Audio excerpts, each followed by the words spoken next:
कार्य और बल आघूर्ण दोनों ही बिल्कुल अलग अलग चीजें हैं। जब दोनों अलग अलग चीजें हैं तो फिर इन्हें जोड़ नहीं सकते, लेकिन इनके मात्रक तो एक जैसे हैं। तो आपने जो नियम याद किया हुआ है कि जिनके मात्रक एक जैसे उन्हें जोड़ा या घटाया जा सकता है, ये थोड़ा सा गलत है। तो यहां पर आपको क्या करना चाहिए। जय हिंद भाभी डॉक्टर्स, स्वागत है आपका भौतिकी प्लस में। और अभी नीट शतक में लेकर आया हूं एक ऐसा विषय जिससे नीट में हर साल अक्सर 2 सवाल आ ही जाते हैं, और यह विषय है मात्रक, विमाएं एवं त्रुटियां। तो मात्रक, विमाएं और त्रुटियां एक ऐसा विषय है जिसको साधारणतः हम छोड़ देते, कहते हैं यार ये तो आसान है, तो हमसे हो जाएगा। लेकिन आज इस वीडियो में मैं आपसे ऐसे बहुत सारे छोटे छोटे बिंदुओं पर बात करने वाला हूं जिसमें हम गलतियां कर देते हैं या उसे छोड़ जाते हैं। मेरा ये पूरा वीडियो प्रश्न आधारित रहेगा, मतलब जो प्रश्न आने वाले हैं, सवाल आने वाले हैं, मेरा पूरा ध्यान उन पर रहेगा। आइए शुरू करते हैं। तो सबसे पहले मैं शुरू करूंगा मात्रक से। और मात्रक में करने के लिए वैसे तो ढेर सारी बातें हैं, लेकिन यहां पर सबसे जरूरी बात होती है मात्रक निकालने के नियम। साधारणतः हम इन्हें छोड़ देते हैं। हिंदी माध्यम के विद्यार्थी साधारणतः मात्रक निकालने के नियम के अलावा विमाएं याद करना और उसके बहुत सारे सूत्र याद करने में लगे रहते हैं। लेकिन मेरा कहना है कि अगर मात्रक निकालने के नियम हमें अच्छे से पता होंगे तो हम कोई भी विमा, कोई भी मात्रक सही से निकाल पाएंगे। तो सबसे पहला नियम जो मात्रक निकालने का है, 3 नियम है, वो है समांगता का नियम। सबने सुना होगा। क्या कहता है समांगता का नियम? कि 2 भौतिक राशियों को आप तभी जोड़ या घटा सकते हैं जब दोनों का मात्रक एक जैसा हो। पहले तो इसे ठीक कर लीजिए। अधिकतर बच्चों ने याद किया है कि भाई जिनका मात्रक एक जैसा हो, जिनका मात्रक किलोग्राम है, जिनका दोनों का मात्रक मीटर है या दोनों का मात्रक सेकंड है, तो हम उसे जोड़ सकते हैं, घटा सकते हैं। ये बात कहना चाहिए, मतलब आधी सही है और आधी गलत है। सर ऐसा क्यों कह रहे हैं आप? ऐसा इसलिए कह रहे हैं क्योंकि जो मात्रक है वो सिर्फ बराबर हो जाने से आपको भौतिक राशियों को जोड़ने का लाइसेंस नहीं मिलेगा। क्यों नहीं मिलेगा? क्योंकि ऐसी भी कुछ भौतिक राशियां हैं जिनके मात्रक एक जैसे हैं, लेकिन वो भौतिक राशियां अलग अलग हैं। इसका सबसे अच्छा जो हमारे पास उदाहरण है वो है कार्य और बलाघूर्ण। अगर आप कार्य को देखें तो उसका मात्रक कौन है? Newton metre. और बलाघूर्ण का भी जो मात्रक है वो कौन है? Newton metre. लेकिन क्या आप इन दोनों को जोड़ सकते हैं? अरे कार्य तो कौन है? कौन है भाई बताओ? अदिश है। और बलाघूर्ण कौन है? सदिश है। तो क्या एक अदिश और एक सदिश को जोड़ सकते हैं? कार्य और बलाघूर्ण दोनों ही बिल्कुल अलग अलग चीजें हैं। जब दोनों अलग अलग चीजें हैं तो फिर इन्हें जोड़ नहीं सकते, लेकिन इनके मात्रक तो एक जैसे हैं। तो आपने जो नियम याद किया हुआ है कि जिनके मात्रक एक जैसे उन्हें जोड़ा या घटाया जा सकता है, ये थोड़ा सा गलत है। तो यहां पर आपको क्या करना चाहिए? यहां पर आपको यह करना चाहिए कि जिनके मात्रक नहीं, जो भौतिक राशियां ही एक जैसी हैं, केवल उन्हीं को जोड़ा या घटाया जा सकता है। और आगे क्या कहता है कि इनका जो परिणाम होगा, इनको जोड़ के जो आपके सामने आएगा, जो जो जोड़ के आने वाला है, जो घटा के आने वाला है, वो भी वही भौतिक राशि होगी जिनको आपने जोड़ा या घटाया है। कहने का मतलब क्या है? यदि आप विस्थापन में विस्थापन को जोड़ेंगे, जैसे कि मैंने 3 मीटर में 2 मीटर को जोड़ा तो 5 मीटर प्राप्त हुआ। यह भी विस्थापन है, यह भी विस्थापन है, यह भी विस्थापन है। अगर आप समय में से समय को घटाएंगे तो समय ही प्राप्त होगा। यह भी समय है, यह भी समय है, यह भी समय है, लेकिन आप विस्थापन में समय को नहीं जोड़ सकते। इसके आगे लिख देंगे असंभव। क्या आपको बात समझ में आई? तो समांगता का नियम क्या कहता है? 2 भौतिक राशियों को जोड़ना है या घटाना है तो आपको पहले देखना पड़ेगा ये दोनों भौतिक राशि एक है या नहीं है, और उनसे जो आने वाला परिणाम है वो भी वही भौतिक राशि होनी चाहिए। देखने में छोटा सा है, लेकिन अभी हम एक सवाल करेंगे, बड़ा पौराणिक सवाल है, आपने बहुत सारे पेपर्स में देखा होगा, अक्सर आ जाता है। तो हम देखेंगे कि वो जो हमारा सवाल है उसमें इसका कितना कितना इस्तेमाल हो रहा है, अभी देखेंगे। तो अब चलते हैं दूसरे नियम के पास। अब यहां पर दूसरा नियम है, और दूसरा नियम है गुणनफल या भागफल का नियम। अब यहां पर भौतिक राशियों का एक होना जरूरी नहीं है, यहां अलग अलग भी हो सकती है, हालांकि एक भी हो सकती है। जैसे कि आप लंबाई में लंबाई की गुणा करके क्या प्राप्त करते हैं? क्षेत्रफल। तो लंबाई और लंबाई तो एक जैसे हैं, लेकिन आप देखिए कि अलग अलग, जैसे आप देखिए ना द्रव्यमान में त्वरण का जो अब आप गुणनफल करते हैं तो दोनों का गुणनफल करके आपने द्रव्यमान लिया और क्या लिया? त्वरण लिया। दोनों का गुणनफल करके आपको बल मिल रहा है, एक अलग भौतिक राशि मिल रही है। कहने का मतलब क्या कहता है ये नियम? कि आप 2 अलग अलग भौतिक राशियों का गुणा भी कर सकते हैं और भाग भी कर सकते हैं, और उनसे निकल के आने वाली जो भौतिक राशि होगी, जो इनका परिणाम होगा, वो एक नई भौतिक राशि होगी, वो पुरानी भौतिक राशि नहीं होगी। जैसे कि हमारे पास एक उदाहरण है, ये कौन है भाई? मान लेते हैं ये कौन है? विस्थापन है। ये कौन है? समय है। और ये कौन है? वेग है। तो विस्थापन, समय दोनों को आपने भाग किया तो कौन निकल के आया? वेग। अब विस्थापन हो या फिर आप कहिए यहां पर जो है ये दूरी हो, अगर आप दूरी ले लेंगे तो फिर ये कौन हो जाएगा? बताइए। भाई विस्थापन को समय से करेंगे तो कौन आएगा, वेग, और दूरी को समय से करेंगे तो कौन आ जाएगा, चाल। लेकिन आप देखिए कि दोनों में ही आप देख रहे हैं कि ये दोनों की दोनों भौतिक राशियां क्या हो गई, अलग अलग, और उनसे निकल के आने वाली तीसरी बिल्कुल नहीं है। साथ में क्या बोलता है ये नियम, ये बोलता है कि जब आप दो अलग अलग भौतिक राशियां या फिर अलग अलग भौतिक राशियां लेते हो, उनको गुणा या भाग करते हो, तो उनके जो मात्रक हैं वो भी गुणा या भाग हो जाते हैं, और जो निकल के आने वाली भौतिक राशि है उसका वही मात्रक होता है जो उनको गुणा या भाग करके आया हो। जैसे इसका मात्रक कौन है, मीटर, इसका मात्रक कौन है, सेकंड, दोनों को भाग करके क्या आएगा, मीटर प्रति सेकंड। अब देखिए ये बात आप मुझे लगता है नवी से सीखे हुए हैं, लेकिन इसे सवालों में प्रयोग कैसे करना है वो अभी हम सीखेंगे। अभी ये दो नियम तो बहुत आसान है भाई, समांगता का नियम और गुणनफल और भागफल का नियम तो मेरे ख्याल से सभी लोग पढ़ते हैं। हाँ, यहां पर एक बात और जोड़ना चाहूंगा कि जब हम गुणनफल और भागफल के नियम की बात करते हैं तो यहां पर हमें साथ में कोष्ठक में एक बात और लिखनी चाहिए। वो क्या, यहां कोष्ठक में हमें यह लिखना चाहिए कि दो भौतिक राशियों को जब आप भाग करते हैं तो इस बात का ध्यान रखें कि वो दोनों भौतिक राशियां सदिश ना हो, क्योंकि दो सदिशों का भागफल अभी तक हमने परिभाषित नहीं किया है। प्रकृति में कहीं पर भी हमें दो सदिशों के भागफल से मिलने वाली कोई नई भौतिक राशि आज तक नहीं मिली है। इसलिए आप देखते होंगे जब आप सदिश राशियां पढ़ते हैं वहां पर सदिशों का गुणनफल तो पढ़ते हैं लेकिन भागफल नहीं पढ़ते। तो यहां पर हम जब ये कहते हैं ना कि कोई भी दो भौतिक राशियों को गुणनफल कर दो या फिर दो भौतिक राशियों का भागफल कर दो, ये बात वहां तक तो ठीक है, लेकिन साथ में बोले क्या कि वो दो जो आपकी भौतिक राशियां हैं वो दोनों सदिश नहीं होनी चाहिए। तो अब चलते हैं उस तीसरे नियम पर जिसको हम में से अधिकतर लोग छोड़ देते हैं। अब ये जो तीसरा नियम है घातांकीय नियम, ये जो घातांकीय नियम है साफ साफ समझ में आ रहा है कि जो घात है वो हमेशा एक अंक होती है, एक संख्या होती है। भाई घात क्या होगी, किसी भी चीज की घात जब लेंगे हम, जो ऊपर रखेंगे, जब हम घात लेंगे, पावर लेंगे, तो वो जो होगी क्या, नंबर होगी, संख्या होगी, और संख्या होगी अंक होगी। इसका मतलब 2 होगी, 3 होगी, 4 होगी, 5 होगी। और संख्या का तो कोई मात्रक नहीं होता, मात्रक नहीं होता। इसका मतलब जितनी पूरी चीज घात में है वो पूरी की पूरी चीज मात्रकहीन होनी चाहिए। यानी कि कहीं पर अगर ई की घात में कौन आ गया, अल्फा टी आ गया, तो आप समझिए पूरा अल्फा टी क्या होना चाहिए, मात्रकहीन। अब ये पूरा अल्फा टी कैसे मात्रकहीन होगा, अगर मुझे अल्फा टी को मात्रकहीन बनाना, तो टी कौन है, समय है, और समय है तो इसका मात्रक कौन है, सेकंड।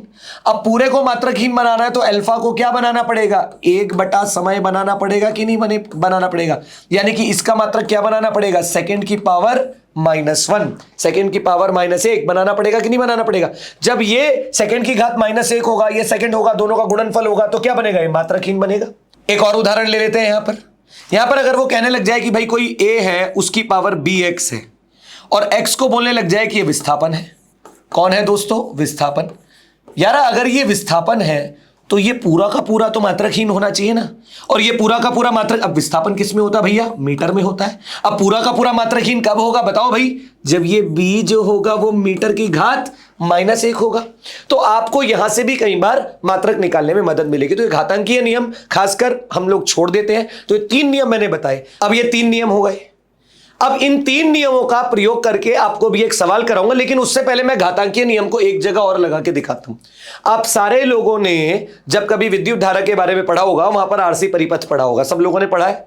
आरसी परिपथ साधारणतः बच्चे छोड़ देते हैं, लेकिन वहां पर एक सूत्र आता है पूरा का पूरा, I = V/R e की घात में -T/RC। सबने देखा ये। अब इसमें जो T है वो कौन है भाई, समय है, और नीचे जो आरसी है उसको भी समय, उसको समय स्थिरांक बोलते हैं। सर क्यों बोलते हैं भाई, T/RC ये पूरा का पूरा क्या होना चाहिए, मात्रकहीन होना चाहिए कि नहीं होना चाहिए। सर क्यों होना चाहिए मात्रकहीन, भाई नेगेटिव है ये तो चलेगा, ऋणात्मक है ये तो चलेगा, इसमें कोई दिक्कत नहीं, क्योंकि घात ऋणात्मक हो सकती है, लेकिन इसका कोई मात्रक नहीं हो सकता क्योंकि घात का कोई मात्रक नहीं होता।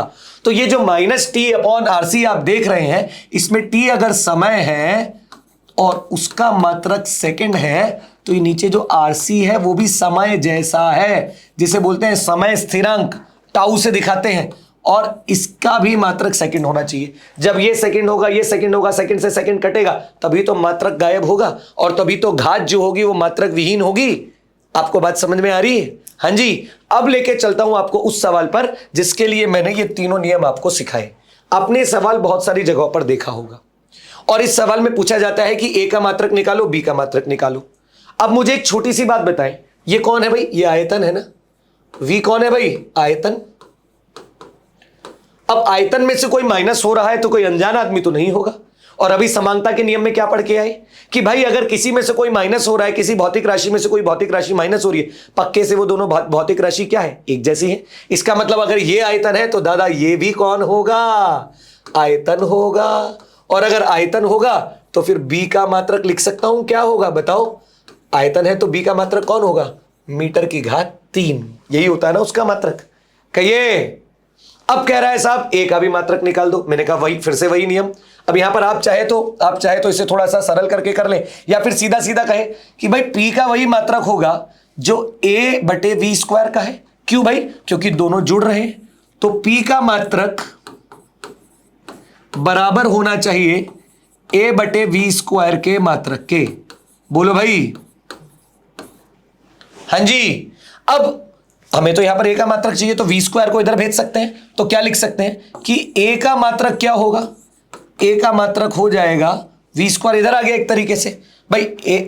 a बटे वी स्क्वायर का मात्रक क्या होगा बताना, a का मात्रक बटे वी स्क्वायर का मात्रक। मैं अलग अलग लिख नहीं रहा, वी स्क्वायर के मात्रक को कहां भेज देते हैं, यहां। तो a का मात्रक कौन हो जाएगा, p गुणा वी स्क्वायर का मात्रक। मेरे ख्याल से यहां तक सब लोगों को समझ आ गया होगा। अब ए का मात्रक, अब पी का मात्रक क्या होता है, न्यूटन बटे मीटर की घात 2, हाँ जी, गुणा वी स्क्वायर या वी की घात 2। अब वी कौन है, आयतन, और आयतन का क्या कौन है, मीटर की घात 3 और उसकी घात 2। तो जब आप इसे सरल करेंगे तो क्या आएगा, न्यूटन बटे मीटर, न्यूटन बटे नहीं आएगा, न्यूटन मीटर की घात 4। क्या आपको बात समझ में आई। तो ये आप समझे, बी का मात्रक हमने कैसे निकाला, समानता का नियम लगाकर। और जब यहां लगाया तो ये समानता का नियम लगाया पहले, लेकिन समानता के नियम के अंदर अंदर देखिए भागफल का नियम भी लग रहा है कि ए का मात्रक बटे वी स्क्वायर का मात्रक, फिर वो वी स्क्वायर के मात्रक को पी के मात्रक में क्या कर दिया हमने, गुणा कर दी, और वहां से ये निकल आया। तो ये जो 3 छोटे छोटे नियम, मैंने अभी इसको और अच्छा बेहतरीन सवाल बनाया जा सकता है। अगर मैं आरटी की घात में कुछ लिख भी दूं और फिर उसका मात्रक पूछने लगूं तो कौन सा, घातांकीय नियम भी लग जाएगा। लेकिन अभी मैं वो लगा नहीं रहा हूं। ये सवाल मेरे ख्याल से आपको समझ आया होगा। ये जो 3 नियम मैंने आपको सिखाए हैं वो इसलिए सिखाए हैं कि इन 3 नियमों का इस्तेमाल करके आप बहुत अच्छे अच्छे सवाल कर सकते हैं। अब दूसरी बात आप लोगों से करने जा रहा हूं, और वो है कुछ याद रखने योग्य विमाएं। क्योंकि जब आप नीट का पेपर देखेंगे तो हर साल एक सवाल आप देखते हैं कि विमाओं के आसपास कुछ आ जाता है, फलाने की विमा बताओ, ढिमकाने की विमा बताओ। कैसे बताओगे, तो वो विमाएं बताने के लिए आप लोगों को कुछ विमाएं याद कर लेनी चाहिए। और मैं मानता हूं कि जो विमाएं मैं आपको बताने जा रहा हूं अधिकतर विमाएं उसी से बन जाती हैं। जैसे कि सबसे पहले विस्थापन या दूरी की विमा एल होती है। हाँ जी, विस्थापन या दूरी की विमा क्या होती है, एल होती है। ये आप सबको याद होनी चाहिए। उसके बाद वेग या चाल की जो विमा है वो एल टी की घात -1 होती है। ये सबको याद होनी चाहिए। फिर जब आप त्वरण निकालते हो तो कैसे निकालते हो बताइए, वेग के बदलाव को समय के बदलाव से भागफल करके। बोलो भाई। तो जब आप उसको वहां पर भागफल करोगे तो वेग के बदलाव तो वेग ही होगा और समय का बदलाव भी अपने आप में समय है। तो एक बार और समय से आपने भाग कर दिया तो ये टी की घात -1 की जगह -2 हो जाएगा। कहिए भाई। तो ये 3 विमा तो आपको याद होनी चाहिए। अब ये गति की 3 जरूरी विमाएं हैं। अब इन 3 विमाओं में जैसे ही आप वेग की विमा में द्रव्यमान की विमा करेंगे तो संवेग की विमा बन जाएगी। अब संवेग की विमा कैसे बनेगी, द्रव्यमान और वेग की विमा, और ये कौन हो जाएगा, mlt की घात -1। अब यहां पर ऐसे ही जैसे ही आप त्वरण में किसकी, द्रव्यमान की विमा की आप करेंगे तो ये सबकी सब सदिश राशि, आप चाहे तो इसके ऊपर सदिश का निशान लगा सकते हैं। तो द्रव्यमान और त्वरण की विमाएं, तो द्रव्यमान की कितनी है भाई m, और त्वरण की कितनी है LT-2। कहिए भाई। तो ये अच्छा, इसमें जो बल की विमा है वो सबसे ज्यादा काम आने वाली है MLT-2 या MLT की घात -2। ये एक ऐसी विमा है जो सबसे ज्यादा काम आएगी। और इससे भी ज्यादा काम आने वाली है कार्य की विमा। कार्य को किससे दिखाते हैं, W से दिखाते हैं। हाँ जी। और जो कार्य की विमा होती है वो क्या होती है भाई बताइए, बल की विमा, और यहां पर विस्थापन, और ये कॉस थीटा। लेकिन कॉस थीटा तो किसी काम का नहीं होता।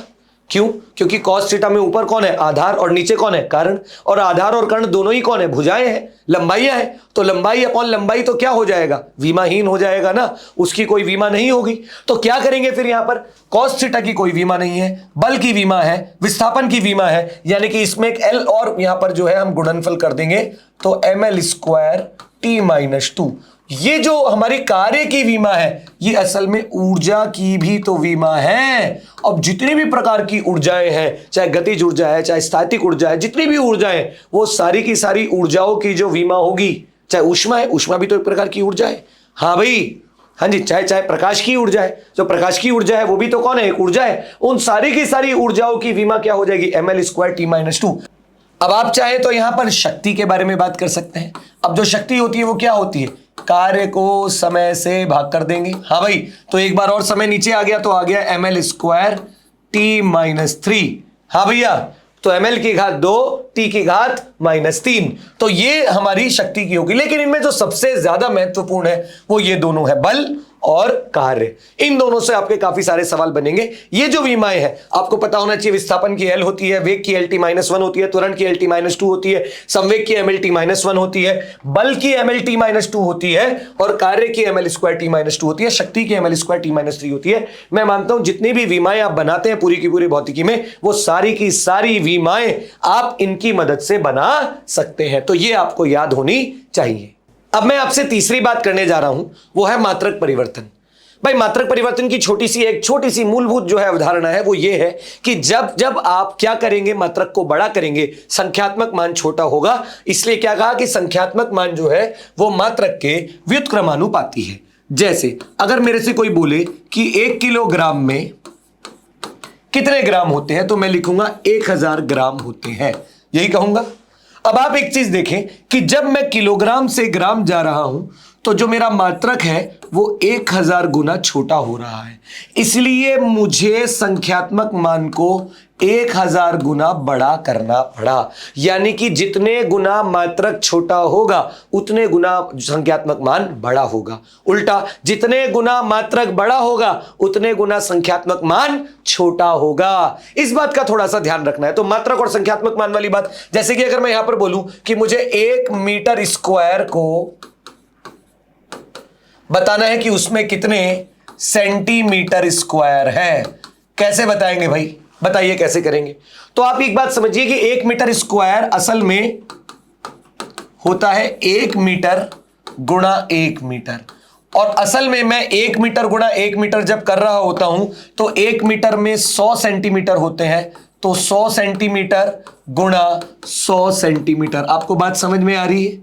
अब जब 100 हो जाएंगे तो 10 की घात 4 हो गया कि नहीं हो गया, और ये हुआ सेंटीमीटर स्क्वायर। अब यहां पर सीखने की बात क्या है कि सर 1 मीटर से सेंटीमीटर में जाता तो 10 की घात 2 ही आता, लेकिन क्योंकि मीटर की घात 2 थी, यूनिट की घात यानी कि मात्रक की घात 2 थी, इसलिए जो यहां पर हमारा अलग से गुणा करने वाली चीज है, जिसे हम गुणा करते हैं 10 की घात 2, उसकी भी पावर, उसकी भी घात क्या हो गई, 2 हो गई। यानी कि जितनी मात्रक की घात होगी उसको बदलने वाला जो 10 की घात होगी या जो भी आपकी संख्या आएगी उसकी भी उतनी ही घात हो जाएगी। तो इस बात का भी छोटा सा ध्यान रखना है। तो ये मैंने आपको मात्रक परिवर्तन का छोटा सा नियम बताया। अब मैं इस पर आपको एक प्रश्न कराने वाला हूं।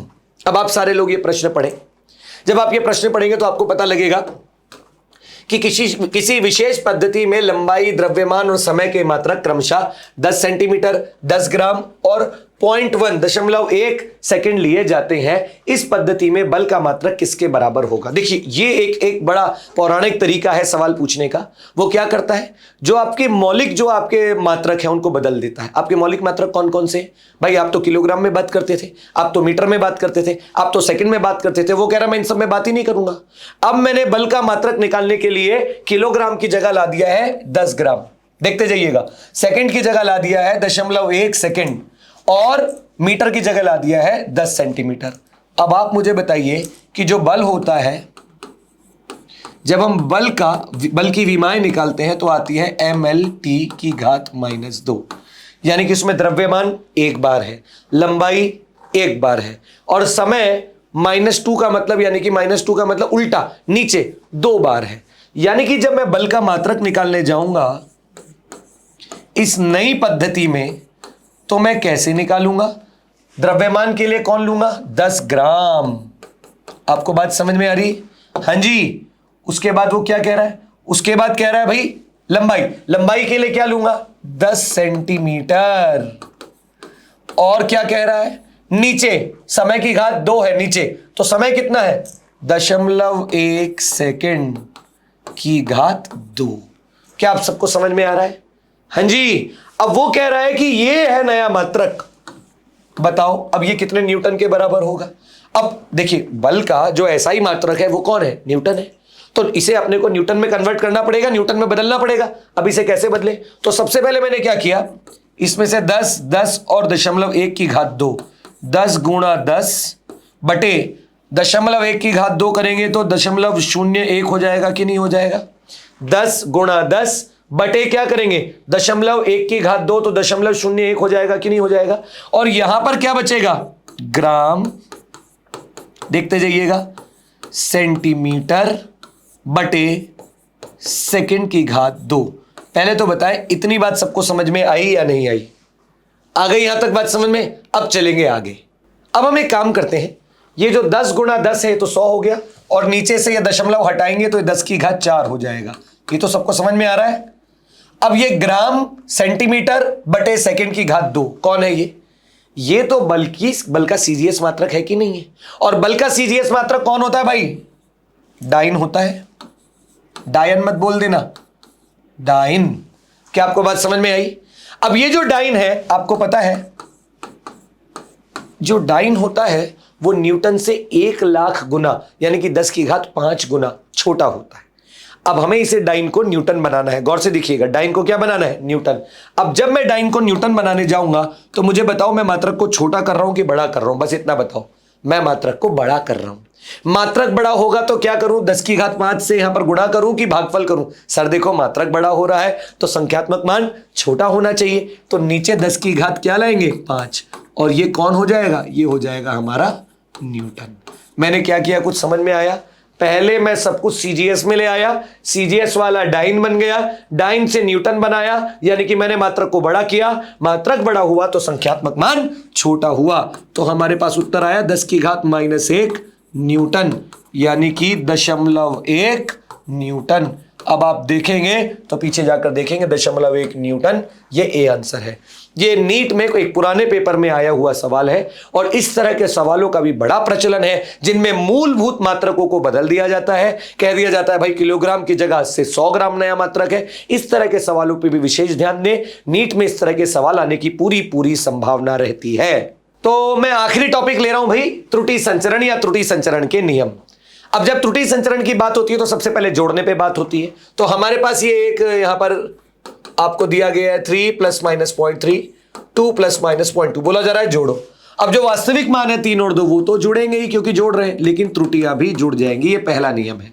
दूसरा 3 + -0.3 और 2 + -0.2 बोला गया और कहा इन दोनों को घटाओ, तो 3 में से 2 तो घट जाएगा तो बचेगा 1, लेकिन त्रुटियां अभी भी जुड़ जाएंगी और जुड़कर क्या आएगा? 0.5 यानी कि 0.5 आ जाएगा। यानी कि त्रुटियां भी जुड़ती है, चाहे वास्तविक मान आप जोड़ें या घटाएं, त्रुटियां हमेशा जुड़ेंगी। तो ये तो हुआ जोड़ने और घटाने का नियम। लेकिन गुणनफल और भागफल में क्या होगा या घात में क्या होगा? तो वहां का नियम है कि वहां पर त्रुटियां जुड़ती नहीं है, वहां पर बेसिकली आपेक्षिक त्रुटियां जुड़ती हैं। यानी कि आप वहां पर सीधे सीधे त्रुटियों को नहीं जोड़ सकते, वहां आपेक्षिक त्रुटियों को जोड़ते हैं या फिर प्रतिशत त्रुटियों को जोड़ते हैं। उसी पर एक सवाल है, वो आप सबको पता होगा कि जिसकी जितनी घात है उसकी आपेक्षिक त्रुटि उतनी बार जोड़ी जाती है। यानी कि अगर b की घात 2 है तो जो सामने आने वाला आपके सामने परिणाम है उसमें कितनी आपेक्षिक त्रुटि होगी? 2 गुना होगी b की, यानी कि क्योंकि b की घात 2 है। तो एक सवाल ले रहा हूं, बड़ा पौराणिक सवाल है, और यह भी हाल ही में 2019 में पूछा गया सवाल है कि किसी प्रयोग में भौतिक राशियों a, b, c और d की माप में होने वाली त्रुटि की प्रतिशतता क्रमशः 1%, 2%, 3% और 4% है। तब x की माप जबकि x बराबर a की घात 2, b की घात 1/2, c की घात 1/3, d की घात 3 है में अधिकतम प्रतिशत त्रुटि होगी। क्या करेंगे भाई? जिसकी जितनी घात उसकी प्रतिशत त्रुटि उतने गुना होकर जुड़ेगी, और भले ही वो भागफल में हो फिर भी उसकी त्रुटि, उसकी प्रतिशत त्रुटि जुड़ेगी ही जुड़ेगी। इस बात का विशेष ध्यान रखेंगे। जैसे मैंने आपको बताया घटाने में भी त्रुटियां जुड़ती है, ऐसे यहां पर भी प्रतिशत त्रुटि गुणनफल में भी जुड़ती ही है और भागफल में भी जुड़ती है। तो क्या होगी उसमें प्रतिशत त्रुटि? बताइए क्या करेंगे? तो ये हमारे पास है 2, a की घात कितनी है भाई? 2, उसमें प्रतिशत त्रुटि कितनी है? 1%, उसमें जोड़ेंगे b की घात कितनी है? 1/2, b में प्रतिशत त्रुटि कितनी है? 2%, और c की घात कितनी है? 1/3, और सी की घात 1 है तो उसकी प्रतिशत त्रुटि कितनी है 3%, और डी की घात कितनी है 3, और उसकी प्रतिशत त्रुटि कितनी है 4%। हाँ जी, तो ये जब आप जोड़ेंगे इसको तो ये 2 एकम 2, 2 से 2 काटी काटी 1, 3 से 3 काटी काटी 1, और 3 चौके 12, तो ये करके आएगा 16%, यानी कि 16% की त्रुटि होगी। ये आसान, इससे आसान तो कोई सवाल ही नहीं हो सकता। लेकिन अब होता क्या है, हम इसे भी गलत कराते हैं क्योंकि हमने इस पे ध्यान नहीं दिया। तो आज मैंने आपसे मात्रक निकालने के नियमों पर बात की, मैंने आपसे कुछ विमाओं पर बात की जो आपको याद रखनी है, मात्रक को कैसे बदलना है, परिवर्तन कैसे करना है उस पर बात की, मूलभूत मात्रकों को बदलकर कोई और मात्रक कर दिया जाए तो सवाल को कैसे करना है वो समझाया। फिर मैंने आपको समझाया समय स्थिरांक वाली बात, फिर समझाई प्रकाश की गति वाली बात, और आखिरी में मैंने आपको जो है संचरण की बात समझाई कि त्रुटियों का संचरण कैसे होता है। मुझे लगता है मेरे प्यारे सारे हिंदी माध्यम के विद्यार्थी, जिन्हें अक्सर आसपास के लोग कहते हैं अरे तुम तो हिंदी माध्यम के हो, तुम्हारा तो चयन होना ही नहीं है, तुम कैसे सेलेक्ट होगे, उन सारे हिंदी माध्यम के बच्चों को सिर्फ इतना कहना चाहता हूं कि आप सारे लोग अगर मन लगा के इस समय तैयारी करेंगे तो दुनिया की कोई ताकत नहीं है जो आपके चयन को रोक दे। लेकिन बस आपको अपने मन में एक बार ठान लेना है, एक बार आप ठान लेंगे तो आपका चयन जरूर होगा। पूरी भौतिकी प्लस की टीम आपके साथ है, और नीट शतक की ये जो पूरी की पूरी श्रृंखला चल रही है जिसमें Lavania sir, Patel sir, Sanjeev sir अपनी पूरी ऊर्जा लगाए हुए हैं, और अब मेरे वीडियोस भी आपको मिल रहे हैं, ये पूरी की पूरी टीम आपके लिए पूर्णतः समर्पित है। और सारे हिंदी माध्यम के बच्चे संकल्पवान होके, पुरुषार्थी होके नीट के लिए तैयारी करेंगे, ऐसी मेरी शुभकामनाएं।